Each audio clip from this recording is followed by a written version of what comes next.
The door to Lecture Hall Alpha exploded inward, and Mara stumbled through backwards, coffee mug flying from her hand, brown liquid spraying across the pristine white floor. Her other hand clutched a stack of data pads that immediately scattered like playing cards. She wore civilian clothes, faded jacket, scuffed boots, and her hair was pulled into a messy bun that was already half collapsed. The 300 cadets in the tiered amphitheater went silent, then erupted in laughter. Quinks, the insectoid cadet, with bronze chitinous armor plates covering his segmented body, all 4 of his arms crossed over his thorax as his compound eyes glittered with amusement. His mandibles clicked together in what passed for insectoid laughter. "They sent us a janitor," he chittered to the cadet beside him. Drexen, the massive reptilian with purple-blue bruised-looking scales and 3 vertical eyes stacked in his elongated skull, his 8-foot frame barely fitting in the stadium seat, let out a rumbling hiss. "Look at her, can't even walk through a door." His forked tongue flicked out, tasting the air with contempt. Mara straightened, pushed her glasses up her nose, and kicked the door closed behind her. The holographic display wall at the front of the hall flickered to life, casting blue light across her face. She didn't walk to the transparent podium at the front. Instead, she shuffled up the stairs to the back row, dropped into the seat furthest from the front, and propped her feet up on the seat in front of her. The laughter intensified.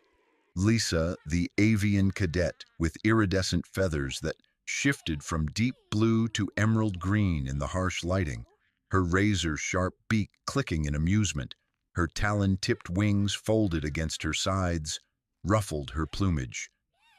"Is she sitting in the student section?" Her voice came out as a high-pitched trill.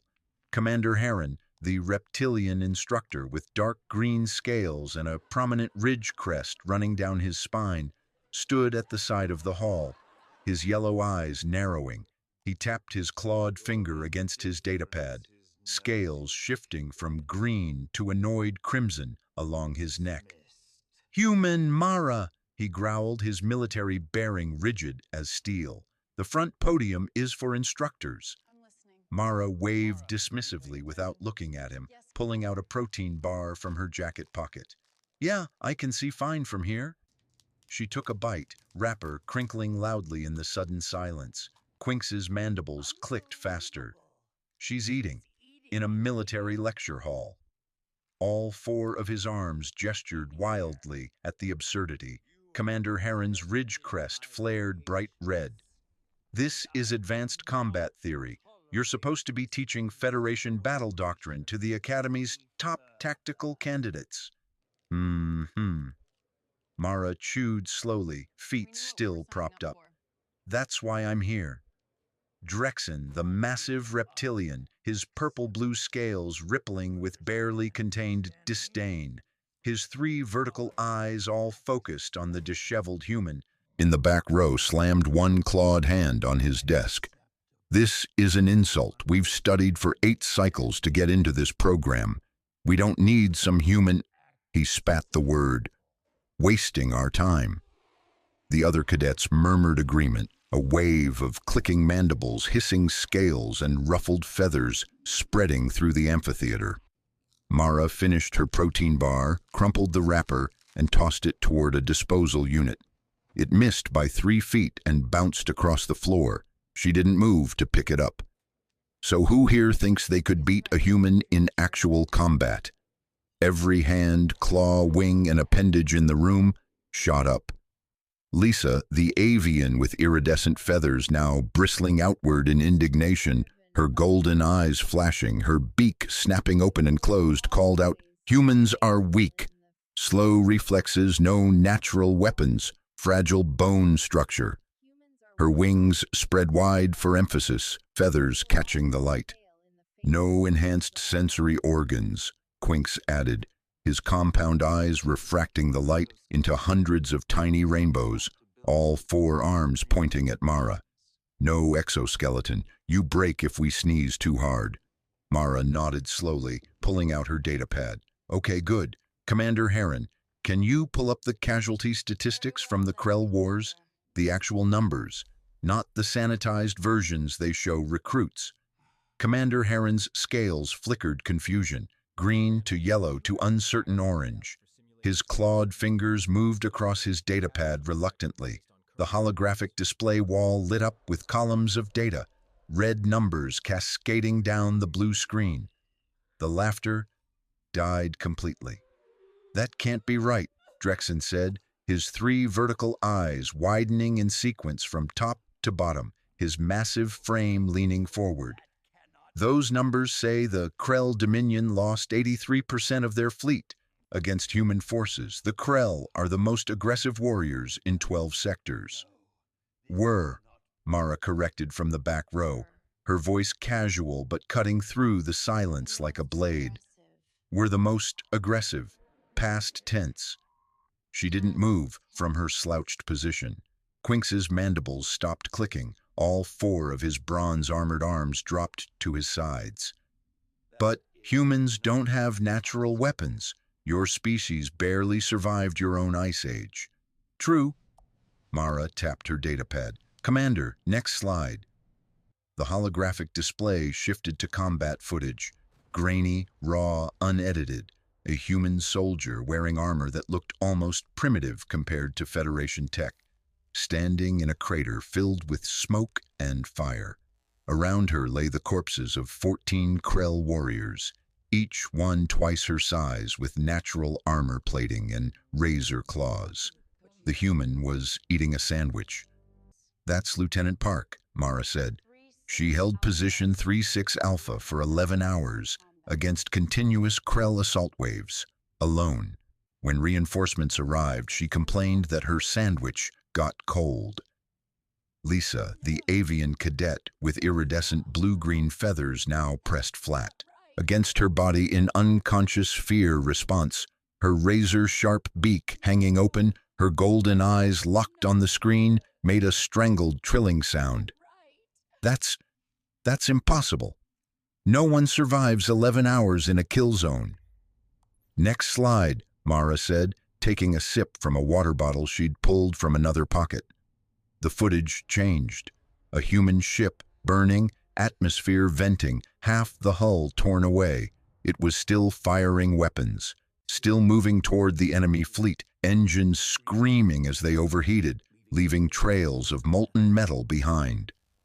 The HMS Defiant, Mara narrated, crew of 214, took hits that should have vaporized them in the first 30 seconds. They stayed operational for another 43 minutes, destroyed 6 Krell capital ships before their reactor finally gave out. The captain's last transmitted message was, and I quote, "We're not done yet." The amphitheater was silent except for the hum of the holographic projectors. Drexen, the massive reptilian with purple-blue scales now pale with shock, his 3 vertical eyes all dilated wide, his forked tongue flicking nervously, spoke in a hoarse whisper. Why? Why would they keep fighting when they knew they were dead? Mara finally took her feet down. She stood up in the back row, and somehow the casual movement carried more weight than any formal military posture. Because humans don't have an off switch. We don't have the biological programming that tells us when to stop. Every species in this room has a survival instinct that says, retreat when overwhelmed. Your DNA tells you to run, to preserve your genetic line, to fight another day. She started walking down the stairs between the tiered seats, boots echoing on the metal steps. Humans have that instinct too. We just ignore it, constantly, for really stupid reasons. Commander Heron, the reptilian instructor with dark green scales now rippling with uncomfortable realization, his ridge crest flattening in submission, turned off his datapad. His yellow eyes tracked Mara as she descended. You want to know why the Krell surrendered? Mara reached the front podium but didn't stand behind it. She leaned against it, arms crossed. It wasn't because we were stronger. It wasn't because we had better weapons. It was because they finally understood what they were fighting. Quinks, the insectoid with bronze chitinous armor that had lost its gleam, all 4 of his arms now hanging limply, his compound eyes dim, clicked his mandibles once. What were they fighting? Mara smiled, but it wasn't friendly. A species that evolved by picking fights with animals 10 times our size using pointed sticks. A species that looked at apex predators and thought, I'm going to make that into a pet. A species that invented extreme sports because regular survival wasn't exciting enough. We climb mountains that kill us for fun. We jump out of functional aircraft with fabric parachutes for recreation. We eat food that causes us physical pain because we think it tastes good. She pushed off from the podium and walked toward the center of the hall, where cadets in the front rows leaned back instinctively. The Krell had a saying by the end of the war, "You can kill a human, but you can't make them quit." They meant it as an insult. We put it on recruitment posters. Lisa, the avian cadet with iridescent feathers now completely flat, her razor-sharp beak closed tight, her talon-tipped wings tucked in defensively, her golden eyes unable to look away, spoke in a trembling trill. So, what you're saying is, humans are insane. Clinically? Mara shrugged. Probably.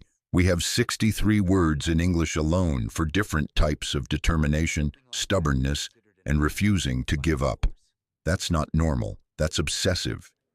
She walked back up the center aisle, past rows of silent cadets, who now looked at the disheveled human with something between fear and awe. Commander Heron didn't want me teaching this class because I'm good at battle theory. Anyone can memorize tactics. He wanted me here because I'm human, and you need to understand what that actually means before you end up fighting beside us, or against us. Mara reached the halfway point and stopped, turning to face the amphitheater. The harsh, white lighting cast shadows across her face. Every species in the Federation has genetic kill switches, biological limits. Your bodies force you to stop before you hurt yourselves. Humans don't have that. We can literally work ourselves to death. We can push through pain that would shut down your nervous systems. We can stay awake so long we hallucinate.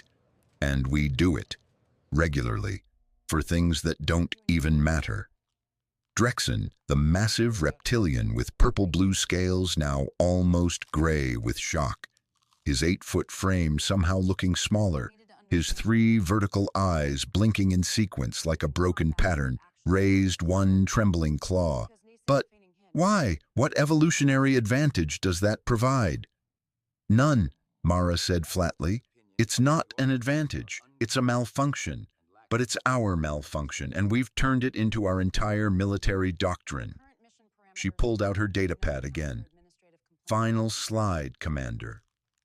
The holographic display showed a single image. A human hand, burned, bleeding, missing 2 fingers, holding a detonator. The timestamp showed it was taken 3 seconds before a Krell command ship exploded. Private Torres, Mara said quietly. She infiltrated that ship, knowing she wouldn't make it out. She had 14 opportunities to abort the mission. Command gave her the order to retreat 8 separate times. She ignored all of them. When they asked her later why she didn't pull out when she had the chance, they recovered her by medical miracle. She said, "I was already there. Seemed wasteful to leave." The silence in Lecture Hall Alpha was absolute. Mara climbed back up to her seat in the back row, sat down, and propped her feet up again. So here's today's lesson. Human combat doctrine isn't based on superior technology, biological advantages, or even tactical brilliance. It's based on the absolute certainty that we will not stop, ever.